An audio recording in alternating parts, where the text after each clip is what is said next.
Enjoy भी खूब कर लिया। और अब हम आ जाते हैं वापस से अपनी पढ़ाई पर। छुट्टी शुरू होने से पहले कुछ चैप्टर हमने पढ़े थे। पहला पार्ट कौन सा था बच्चों? पहला पार्ट कौन सा था? हाँ, दूसरा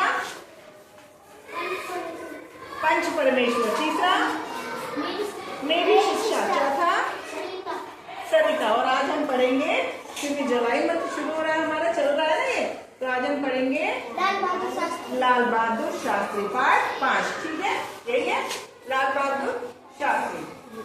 तो बच्चों ऐसा है, इनके बारे में इससे पहले गांधी जी के बारे में सुना है? कब मनाते हैं उनका जन्मदिन? 2 अक्टूबर। तो गांधी जी के साथ साथ हम लाल बहादुर शास्त्री जी का भी जन्मदिन मनाते हैं, उसी दिन मनाते हैं 2 अक्टूबर।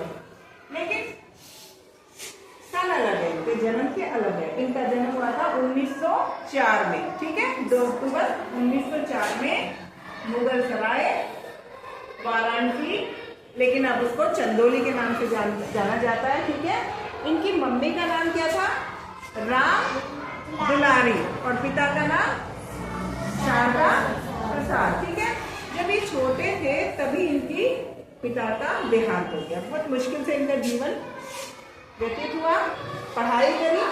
ठीक है, स्वतंत्र भारत के पहले रेल मंत्री बने हैं। इनके जीवन में 5 प्रसंग जो मैंने अभी थोड़ी देर पहले आपको बताए हैं। पहला कि वो रेल से जा रहे थे, सेवादारी के रूप में गए, तो जैसे ही वो ट्रेन में चढ़ने लगे, अचानक मतलब उनको हाइट छोटी थी ना उनकी, तो वो चढ़ने में दिक्कत हुई। उसके बाद क्या हुआ, कौन बताएगा? खड़े हो बताओ।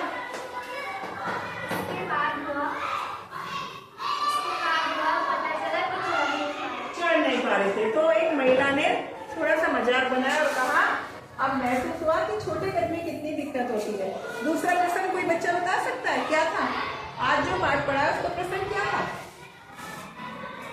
जब वो जा रहे थे तो रेलवे फाटक लाइनमैन ने क्या किया? बंद कर दिया। तो उनका जो ड्राइवर था उन्होंने कहा, देखा नहीं मंत्री जी जा रहे हैं तो रेलवे फाटक क्यों बंद किया? तो उसने कहा, मैं अपनी ड्यूटी पे मजबूर हूँ, तो मैं ये नहीं खोल सकता।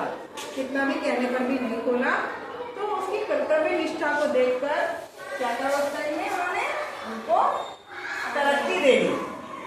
ठीक है, तो भारत के जिस टाइम पंडित जवाहरलाल नेहरू जी का निधन हुआ, तो उसके बाद में ये दूसरे प्रधानमंत्री बने। उस टाइम मंत्री बने थे, ये प्रधानमंत्री के पद पर रहे। तो इस तरह से इनके प्रसंग तो काफी है बच्चों, लेकिन आज हम 3 ही प्रसंग पर बात करेंगे। पहला कि वो कहाँ गए थे, जब जा रहे थे तो रेल में चढ़ रहे थे, नहीं चढ़ पाए क्योंकि कद छोटा था, थोड़ी दिक्कत हुई। दूसरा, रेलवे फाटक को क्रॉस करने के लिए जा रहे थे तो लाइनमैन ने वो बंद कर दिया, तो उसकी ईमानदारी होती। तीसरा, एक बार जब वो जा रहे थे ड्राइवर के साथ में, तो उनका ड्राइवर लेट पहुंचा, उनको कहीं जाना था जरूरी काम से। तो अब बाकी लोगों ने सोचा ड्राइवर की नौकरी तो चाहिए, लेकिन जब उन्होंने कारण पूछा, चाहते तो वो उसको सस्पेंड कर सकते थे, लेकिन पहले उन्होंने कारण पूछा कि क्या कारण है तुम लेट आए। उसने कहा कि आज मेरा बेटा बीमार था, इस कारण से मैं लेट आया। तो उन्होंने उसकी फाइल पे क्या लिखा कि एक व्यक्ति के लिए बेटे के सिवा नौकरी इतनी महत्वपूर्ण है जितने बेटे का जीवन। अभी 2 प्रसंग हम कल पढ़ेंगे, आज इतने ही प्रसंग पढ़े थे। अब मुझे आप बताएंगे, ड्राइवर की शिकायती फाइल पर शास्त्री जी ने क्या लिखा? क्या लिखा था ड्राइवर की शिकायती फाइल पर? क्या लिखा? कौन बताएगा? आप बताओ, ड्राइवर की शिकायती फाइल पर क्या लिखा बेटा? माधव बताओ।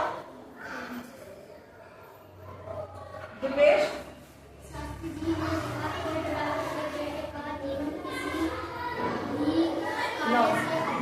महत्वपूर्ण है, शाबाश। अच्छा, शास्त्री जी ने लाइनमैन की तरक्की क्यों कर दी थी बच्चों? क्यों की थी? क्यों की थी लाइनमैन की तरक्की? क्योंकि वो अपनी ड्यूटी के प्रति ईमानदार था, उसने रेलवे फाटक नहीं खोला।